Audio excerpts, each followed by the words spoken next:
And I did also just ask guys if they had any funny stories about their penis, I think, or anything else they wanted to say.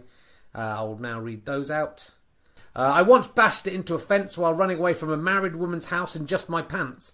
I was being pursued by an angry Scottish wife-beating husband. I think that's a Scottish man who beat his wife, not a man who beats Scottish... Yeah, whatever. Still a dangerous person to be having sex with the wife of, I would say. I then ended up face down in someone's garden, having fallen over the fence I was leaping over.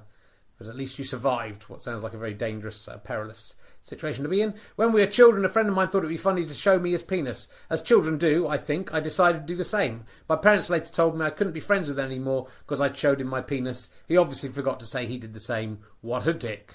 Or maybe, what a dick. I don't know. Maybe he's just still impressed by the penis he saw many years ago. This one, I don't quite understand. I can hold nearly 3 pounds of copper coins in my scrotum. This is a party trick I call bollock bank. I mean, I'm presuming he doesn't insert them like in through a hole into his scrotum, into where all the epididymis and tubules are. I presume he somehow, if this is true, it's not true.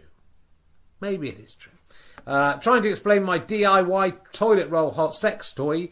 When I managed to get a lady back home for dinner, she didn't believe my explanation and never called me again. If you're going to have a lady back, if you go out for dinner with a lady or a gentleman, do hide away your embarrassing homemade sex toys just in case you get lucky. I know it's unlikely if you're the kind of person who has a DIY toilet roll holder sex toy. Yes, my cock would look great on Cameron's forehead. I'm just saying what everyone's thinking.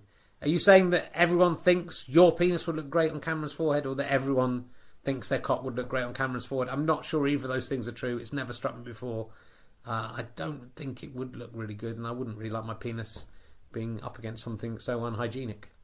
I once came all over a partner's parents' living room wall by mistake during a facial climax.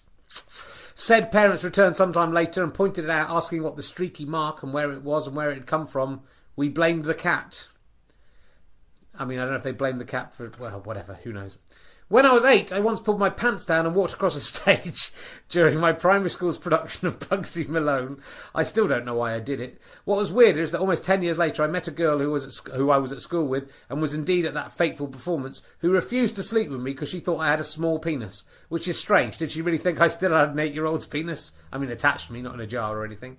I think that she may have been making an excuse. I used to get a stiffy on the bus home from school every day in the same place. I mean, yeah, your stiffy does generally come up in the same place. Oh, I see what you mean. It was at a point where the road surface got a little rougher and there was a lot more deep, warm and satisfying vibrations. Unfortunately, this was only 2 stops or 100 yards from where I had to alight. So everyone had travelled that bus thought there was some weird kid that lived nearby with posture worse than the Hunchback of Notre Dame, with his hands permanently glued into his pockets, possibly literally. I once took part in a biology experiment at school involving yeast and used a urinal immediately afterwards without washing my hands first. A couple of days later, my penis began to itch horrifically. Another day went by and red spots appeared all over it. Horrified, I went to see my doctor, who kindly informed me with a wry smile that my biology experiment had given me thrush. My girlfriend laughed in my face until she started itching too. It could be in a sitcom. Might be in a sitcom. I might put it in a sitcom. I was wearing a kilt and a woman lifted it up for a look, and she said, "Bloody hell, it's tiny." I said, "It's like an acorn and would grow into a mighty oak." I felt like a smart-ass. She just replied, "I haven't got 100 years to hang around, love," and walked off laughing. Which is pretty strong. All of that's pretty strong. But that woman wins. When I was 19, drunk at a party, I pulled my trousers down and stuck a pair of sunglasses on my penis. Then I got my friends to interview it on camera, pretending it was Bob Dylan. I had to give a semen sample at a local hospital. There is no little room or masturbatorium, so we have to go and find a toilet cubicle. That's very odd that you have to do it in the toilet. Whilst working up a head of steam, I became aware of someone standing outside the cubicle queuing to use it. I continued to work away as quietly as possible. I was getting the small sample pot into position to catch the semen when at the moment of ejaculation the guy outside banged on the door with his fist and asked, was I going to be long? I dropped the pot, which rolled out of the cubicle, and managed to launch my sample into the air and straight down into my underpants. I asked for the pot back, but the man huffed out and left. I shuffled out of the cubicle with sample nestling in the clothes still around my ankles. Bear asked, I looked for the pot. It's in the urinal. No wonder he didn't want to pass it back. I rinsed it out. Shuffled back to the cubicle, scraped the semen out of my underwear, cleaned myself and trotted off to the pathology lab. I think the point with those things is they're quite sterile, the pots, and you're probably not meant to take the semen off your clothes. It's probably not a very useful sample. God, what's all this? It's got hairs and urine in it of other men. You'd be the new Mark Armand room, obviously lying urban myth.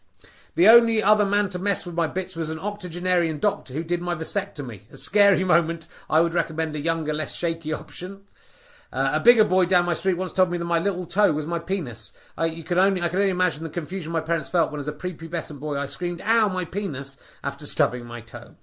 One morning, the postman knocked with a parcel, and I had morning glory, so I did what everyone does. Not sure this is true. I tucked it in the waistband of my pyjama bottoms.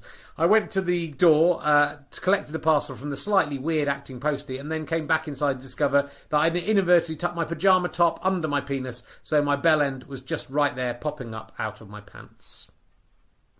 Now, this one's weird. I have to say, I'm going to read it to you and you can see what I have to cope with. It did make me laugh more than anything else whilst reading through these answers. I have been kicked out of the Sistine Chapel, the Vatican itself, Le Louvre, the V&A, the National Portrait Gallery, the Duomo in Florence, and the ruined city of Pompeii for taking photos of me with my penis out in inappropriate places. Pompeii was a particular highlight as we were walking around a restricted section while no one was looking, and I had it in the hand of a petrified corpse when the attendant guy walked round the corner.